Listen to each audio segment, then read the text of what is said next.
How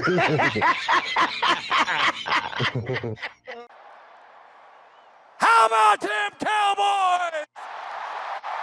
Angry Cowboys fan, born to battle. Star on our chest means we never sell.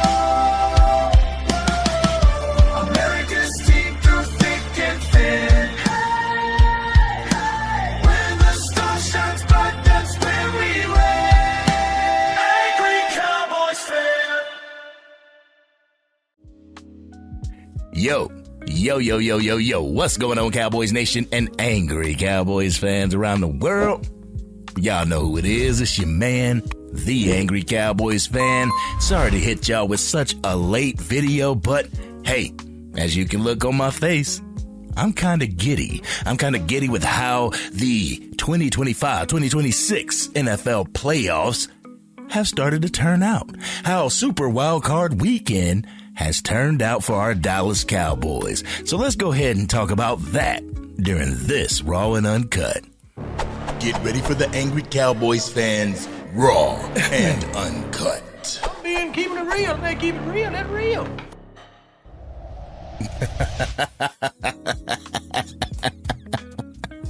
Yo, it couldn't have gone better for our Dallas Cowboys, Cowboys Nation. This first week of the 2026 NFL playoffs, the Dallas Cowboys had who we needed to lose in the first round of the playoffs. The Philadelphia Eagles and the Green Bay Packers.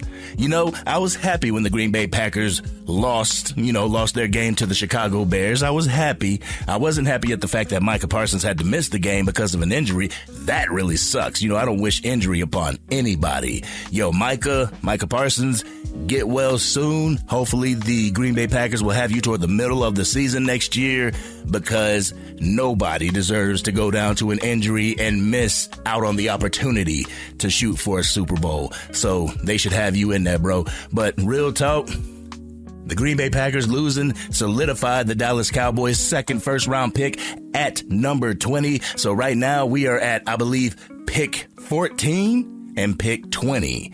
You know, correct me if I'm wrong in the comment section, but I think that's where we are. So, Cowboys Nation, the second loss, I think honestly the even better loss for me is the Philadelphia Eagles' loss to the San Francisco 49ers. The San Francisco 49ers came to Lincoln Financial and put belt to ass against the Philadelphia Eagles. No, they only won by 4 points or whatever in my Madden simulation over on the ACF Gaming channel. They won by 3, but that's neither here nor there. They won by 4 points, but still came into the Philadelphia Eagles' house, put their feet up on the coffee table, went up in their refrigerator without permission, didn't even knock on the front door, just walked on in, said, "I'm in your crib. What you gonna do about it?" Defense, you know, they did all right. You know, they had 2 picks on Brock Purdy. That offense, man, I don't know what to say about that offense. Cowboys Nation, you will have a lot of Philadelphia Eagles fans come in here and talk about Dak Prescott and how he's a bum and how he doesn't lead this team and so on and so forth. But they got a quarterback in Jalen Hurts who had the ball in his hand the last drive of the game, had the ball in his hands. I don't give a damn what your play caller's calling. Y'all would have expected Dak Prescott to go up to the line and change the play if he didn't like the play to begin with.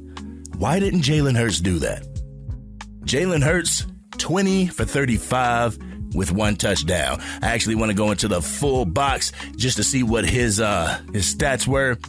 20 for 35, 168 yards, 4.8 yards on average. 4.8 yards. And everybody used to call Dak Prescott Dink and Dak. Dinkin' and Dakin', Dinkin' and Dunkin', whatever you want to say. That looks like a Jalen Hurts stat. Real talk. My mama's calling. Oh, boy. Let's see. Hello? All right, ladies and gentlemen, I apologize for that. For those that don't know, y'all know that I lost my brother last June 2025, and 2026 hasn't been any better. My grandmother, who's 90, she's just in her hospice, and they're not giving her much longer to live. So we're going through yet another loss in my family. So I'm trying to stay upbeat, trying to stay busy with the Angry Cowboys fan and everything like that. And that's why I said, with all the bad news that I've been receiving this week, the good news of the Philadelphia Eagles and the Green Bay Packers losing their playoff game in the wild card, it was just a breath of fresh air for me. But let's go ahead and get back to talking about the Eagles. Saquon Barkley had a really good game, 106 yards, 4.1 yards per tote. Didn't have a touchdown or anything like that. Dallas Goedert had a touchdown, But with that being said, Cowboys Nation, we really have to take the bull by the horns when it comes to this offseason. We have to take the bull by the horns. We have to start being aggressive in the offseason, something that we haven't been for a long time. And I know I've had some Cowboys fans that say, well, Jerry Jones has been making different type of moves this year. And I would agree with them. He has been making different types of moves. But the thing is, you got to stick with it. And during that whole season ending press conference that they had, it kind of made me feel bad. It kind of made me feel like, oh boy, we're resorting back to the old Jerry when they asked Jerry Jones if Brian Schottenheimer was going to have any type of input in getting this defensive coordinator. And he pretty much talked about, I'm running Venezuela, like Donald Trump and all that stuff. But not going to get political or anything. All I'm saying is that, Jerry, keep going about the change that you've been talking about, that you've been exhibiting. Continue that change, because the way you've been doing things for the past 30 years has netted us zero. You got to start doing things differently.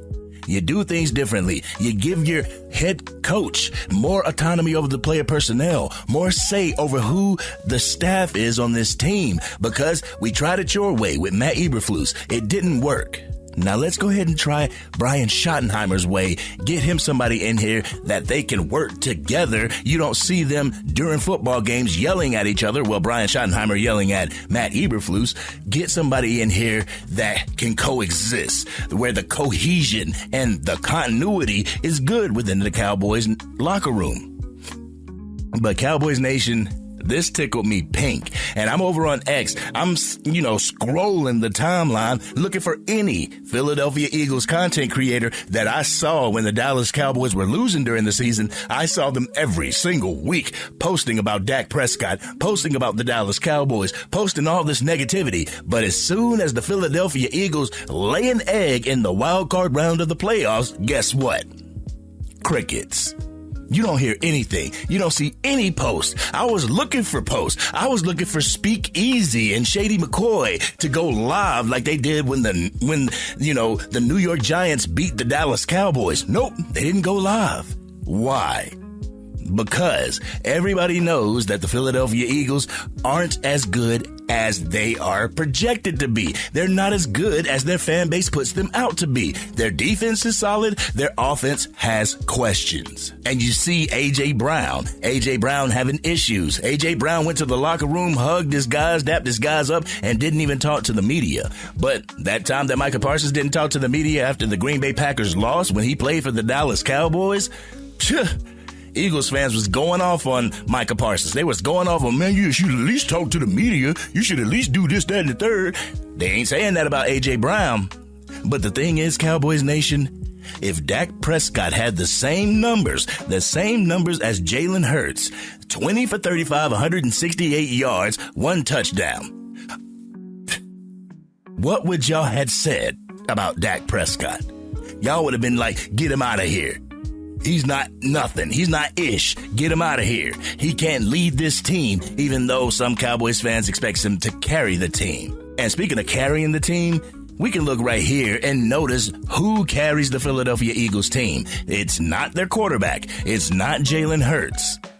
It's the Philadelphia Eagles defense. It's Vic Fangio. It's guys like Cooper DeJean out there, Jalen Carter out there, Jordan Davis, Zach Bond, Reed Blankenship, people like that keep this Philadelphia Eagles team afloat. Quinyon Mitchell, Will Shipley, things like that keeps their defense afloat. The offense, they just put the offense in the game and tell them not to screw it up. Don't fuck up this game. Just keep it going. Try to score the ball, but don't allow the other team to score. This is why you saw a lot of, scores like 24-17 or something like that. Low scoring games because their defense keeps them in the game all the time. But what happens when you have to put the ball in the hands of your playmakers? What happens when you have to put the ball in the hands of your field general in Jalen Hurts? This happens. Losing happens. It's funny that when your wide receivers are targeted, you end up losing. Why is that, Cowboys Nation? But I'm not going to keep y'all here too long talking about the Philadelphia Eagles and the San Francisco 49ers. We hate both of the teams, but we had a mutual agreement with the San Francisco 49ers fan base that, hey, y'all go to Lincoln Financial and y'all put boot to ass to the Philadelphia Eagles because we're just getting sick and tired of the fan base. And it sucks that I have to get on here and relish in the fact that the Philadelphia Eagles lost. It's not because of any of their players. It's not because of their coaching staff. It's not because of their organization. It's because of their fan base. Because they don't know how to take prosperity. Because when they win, they want to sit there and look down on every other team in the NFL as if they were the standard to the NFL just because they won the Super Bowl last year. Well, how about a repeat? Oops, you can't repeat because you're in Cancun with us now. You can't repeat. The only repeat that you got is your Spotify playlist. Other than that, oh yeah, you do have a repeat. You're a repeat NFC East champion. Go ahead, hang that banner up by the rafters.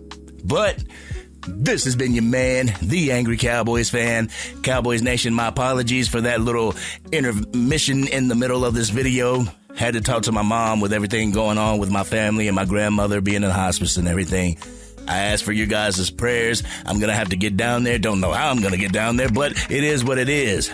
But if you're digging everything that you heard, please go ahead, hit that like button, share with anybody that you know is a Dallas Cowboys fan, and if you're on your mobile device, make sure you hype this video. Doing so will almost guarantee that we get out to more Dallas Cowboys fans. They'll become Angry Cowboys fans, and we will enjoy our Dallas Cowboys together. And if you are DC for life and you love the outcome of Super Wildcard Weekend for the 2025-2026 NFL playoffs, hit that subscribe button. Hit the bell to be notified whenever I go live, release a video, podcast episode, or film breakdowns. You can catch my gaming, my Madden 26 and College Football 26 gameplay on the new channel, the Angry Cowboys Fan Gaming channel. I will put the link to that in the description.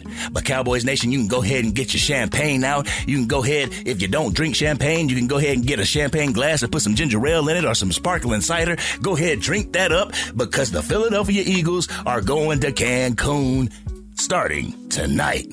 But this has been your man, the Angry Cowboys Fan. And I know there's some angry Philadelphia Eagles fans out there too, but I'm out.